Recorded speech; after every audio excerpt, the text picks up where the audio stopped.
Bueno, y si usted quiere salir a caminar este fin de semana, pero le ha pasado que cuando lo hace termina con alguna molestia, bueno, hoy le vamos a decir cómo sacarle el máximo provecho a esas caminatas para su salud.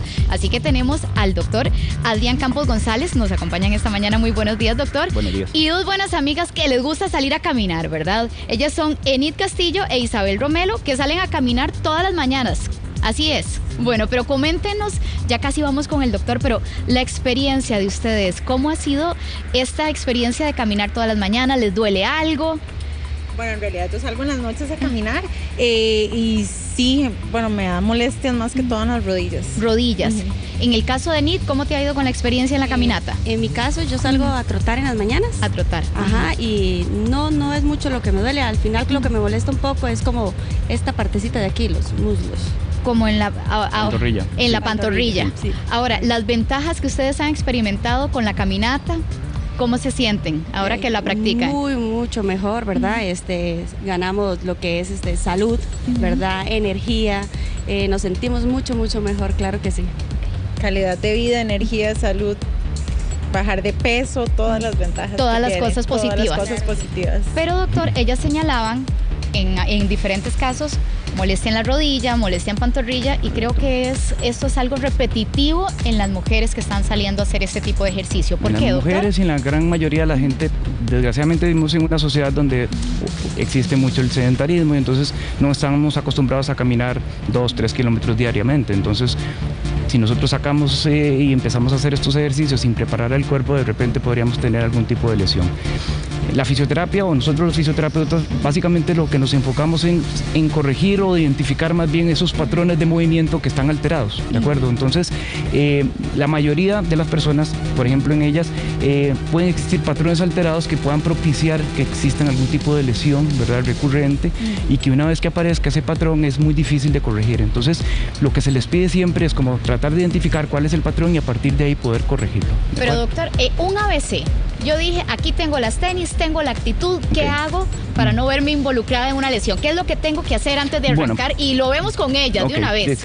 Listo, digamos, por ejemplo, en el caso de Enid, ¿verdad? Sí. Nosotros lo que le digo, bueno, Enid, lo que tenemos que tener cuando estás caminando, en el caso de ella que quiere caminar y quiere empezar a trotar, por ejemplo, que trate de tener alineado siempre lo que es cabeza, hombro, cadera, rodilla, que los brazos a la hora de hacer el bamboleo, ¿verdad? O el movimiento, pues podamos, todavía no me haga el movimiento, nada más podamos hacer el movimiento de los brazos, ¿verdad? Y los brazos que estén más o menos a 90 grados, si tiene que subir cuestas, pues obviamente los brazos que estén un poco más flexionados, y si tenemos que bajarlos, que los brazos estén un poco más estirados.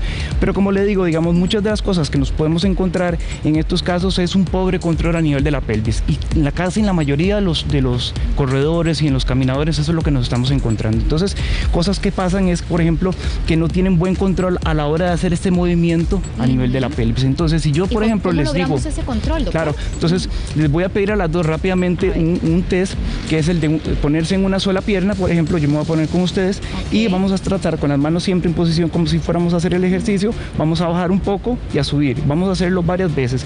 Yo quiero que ustedes vean que cómo existe, digamos, alguna falta de control donde vemos que las rodillas, la cadera se va hacia un lado y por contraproducencia tenemos una rodilla que se va hacia medial. Doctor, ¿podemos poner a nuestras televidentes a hacer esto en casa entonces? Claro, que sería bueno que hicieran el ejercicio para que ellos notaran, ¿verdad?, este tipo de problemas. ¿Qué es lo que vamos a encontrar? Ahí? Digamos, Exacto, lo voy a hacer yo, digamos. Lo ideal, pues, obviamente es que la pelvis esté lo más alineada posible. Veamos otra vez el movimiento, doctor, perdón. Voy a hacerlo varias veces, ¿de acuerdo? Por ejemplo, que la pelvis esté lo más alineada posible, pero sobre todo lo que tengo que cuidar es que la rodilla no se vaya para adentro. En la mayoría de los casos esto es lo que sucede. Entonces, cuando las personas van a caminar o van a correr, por ejemplo, pasa este problema y la rodilla se va para adentro. Cuando tenemos este tipo de alteraciones, por ejemplo, pónganme el pie adelante, por favor, Enid, y meto un poquito la rodilla hacia adentro simulando. Entonces aquí tenemos varias posibles lesiones, ¿de acuerdo? Que se pueden dar, no es que se van a dar en todos los casos, ¿de acuerdo? Pero es una posibilidad si lo hacemos mal. La famosa cinta iliotibial, que los corredores siempre están diciendo que tengo un problema en la cinta iliotibial por una inflamación que ocurre en esta zona, por ejemplo. De repente podemos tener problemas en el tendón rotuliano, Y si me voy más abajo podemos tener una especie de problema de inflamación del periósteo que se llama periostitis, ¿verdad? Por una tensión de los músculos del tibial posterior, por ejemplo. Mire, a su vez esto rota el pie hacia adentro, y puede probar que ciertos huesos del pie se bajen un poco y puedan provocar una tensión en la fascia plantar y puede aparecer la famosa fascitis plantar.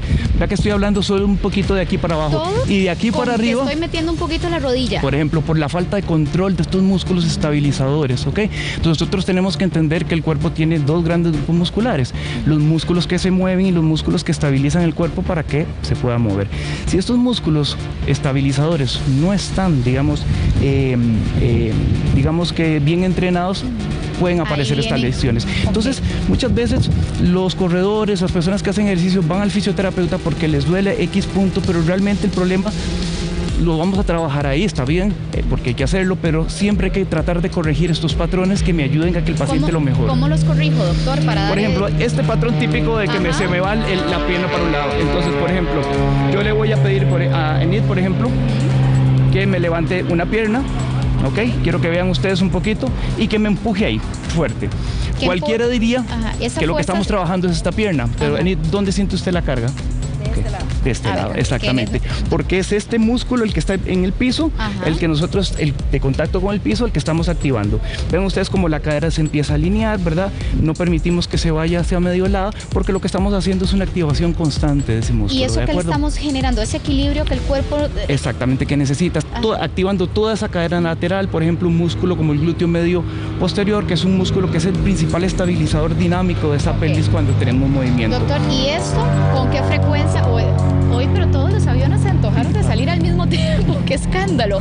Ahora, doctor, para que no se nos quede eso por fuera, este tipo de práctica que usted está haciendo, ¿con qué frecuencia? Antes, después del ejercicio, ¿cómo sería? Esto es un control motor, y cuando decimos control motor es algo que se tiene que repetir constantemente para que la persona lo pueda engramar, lo pueda tener automatizado, ¿de acuerdo? No es una cosa que tengo que estar pensando todo el tiempo, sino que lo tengo que repetir para que el cuerpo lo pueda adaptar automáticamente, ¿de acuerdo? Entonces hay una serie de ejercicios que se pueden hacer donde, por ejemplo, como estos, donde se le solicita que haga activación, que haga un movimiento, pero que se activa otro grupo muscular.